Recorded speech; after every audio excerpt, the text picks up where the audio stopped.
मी थोडक्यात एक परिचय करून देते डॉक्टर सिद्धी भटगारा यांचा. She has done PhD in archaeology and a decade-long experience in the profession of teaching and research in the field of archaeology, art, history, tourism, and heritage management, with specialization in enconology and temple architecture. Currently working as a research assistant at archaeological survey of India, Mumbai circle. सिद्धीताईंना ज्यांनी गेल्या sessions attend केलं असेल तर त्यांना त्याची कल्पना आहे की त्या किती छान एक्सप्लेन करतात. तर मी जास्त वेळ न घेता त्यांना सांगते की तुम्ही सेशन सुरू करा. Thank you so much. Thank you Swati ma'am. I just share my screen. आपण सुरुवात करायच्या आधी जस्ट मागच्या सेशन मध्ये काय केलं त्याचा क्विक रिकॅप देते मी, म्हणजे कनेक्ट करायला सोपं जाईल आणि ज्यांना माहित नव्हतं त्यांनाही कळेल की काय आस्पेक्ट्स ऑलरेडी कव्हर झाले. तो बेसिकली मागच्या सेशन मध्ये आपण एक साधारणतः टेम्पल स्टाईल्स वरती बोललो होतो आणि टेम्पल स्टाईल्स मध्ये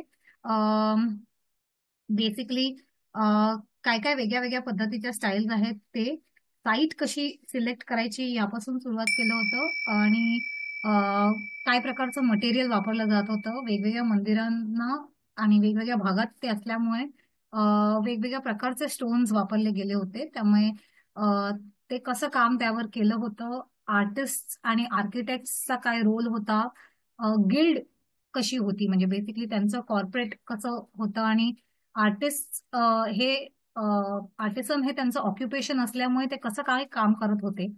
आणि मग साधारणतः थोडं आपण स्कल्पचरल स्कीम बघितली होती आणि एक महत्वाचा आस्पेक्ट हा होता की कोण बेसिकली स्पॉन्सर करत होता, त्यांचे पेट्रन्स कोण होते, कोण बनवून घेत होती ही मंदिरं आणि कशा प्रकारचं त्याला फायनान्सिंग होत होतं याबाबत आपण घेतलं होतं. सो आजच्या सेशनमध्ये मी पुन्हा एकदा स्टाईल्स सांगेन, म्हणजे जर मी त्या टेम्पल स्टाईल्स रिपीट केल्या किंवा बोलले तर तुम्हाला साधारणतः अंदाज येईल. For all those who have missed it also would be able to connect to it. What are we going to do in today's session? आपण सिन्स फक्त आपण टेम्पल स्टाईल्स बघितले होते, आज आपण पार्ट्स ऑफ टेम्पल बघणार आहोत, वेगवेगळे पार्ट्स ऑफ द टेम्पल. पण जास्ती डिटेलमध्ये नाही घेतो कारण ते डिस्कशन थोडंसं ड्राय होतं. सो मी प्रत्येक पार्टचं काही महत्वाचे आयकन्स किंवा सिम्बल्स किंवा मोटिव्स ज्याला म्हणतो हे डिस्कस करणार आहे. आणि mostly even today's temples have those किंवा कुठल्या ना कुठल्या फॉर्म मध्ये त्याचा वापर होतो. त्यामुळे आपण पार्ट्स ऑफ टेम्पल बघताना त्याच्यावर येणारे कॉमन सिम्बल्स आणि काही पेक्युलियर सिम्बल्स जे आहेत ते डिस्कस करणार आहोत आणि त्याच्या मागचा मेसेज काय होता किंवा सिग्निफिकन्स काय आहे that we are going to discuss today. आणि सिमिलरली जेव्हा आपण आजच्या मॉडर्न टाइम्स काही रिच्युअल्स करतो किंवा घरी आपण काही पद्धती अजूनही कंटिन्यू करत आहोत, तर त्या कशामुळे असतील किंवा त्या मागचं काय उद्देश आहे हा आपण मुद्दा घेणार आहोत. आणि म्हणून intangible aspects to these motifs and symbols आज डिस्कस करणार आहोत. आणि एक फायनल फॉर्म जेव्हा टेम्पलला मिळतो when it is complete, how basically the worship begins आणि डिवोटीज कडनं काय अपेक्षित आहे किंवा डिवोटीज कसे मुवमेंट करतात त्या टेम्पलमध्ये याबद्दल बोलणार आहोत. ठीक आहे, so with this we will begin.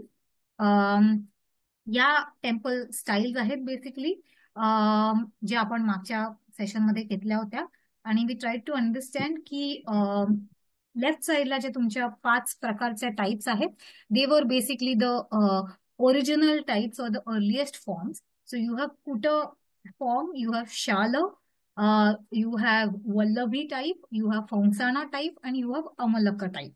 Okay, मग ह्याच 5 प्रकारातनं वेगळ्या वेगळ्या पद्धतीचे मंदिरं ची स्टाईल निर्माण झाली आणि that we see in 2 aspects.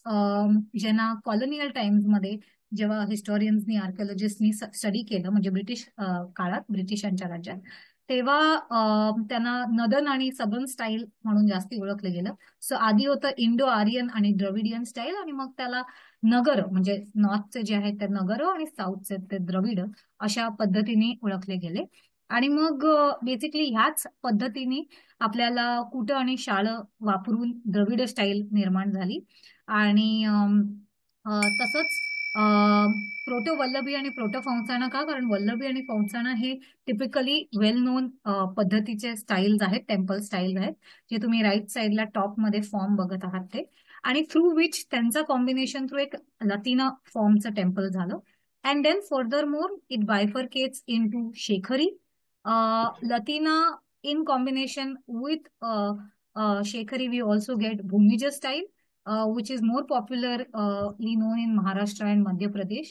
And we also have the enlarged version, जे जास्त मोठ्या प्रमाणात जेव्हा फौसाणा टेम्पल आपण बघतो तेव्हा त्याचं समवर्ण नावाचं प्रकार आपण जास्ती करून बघतो.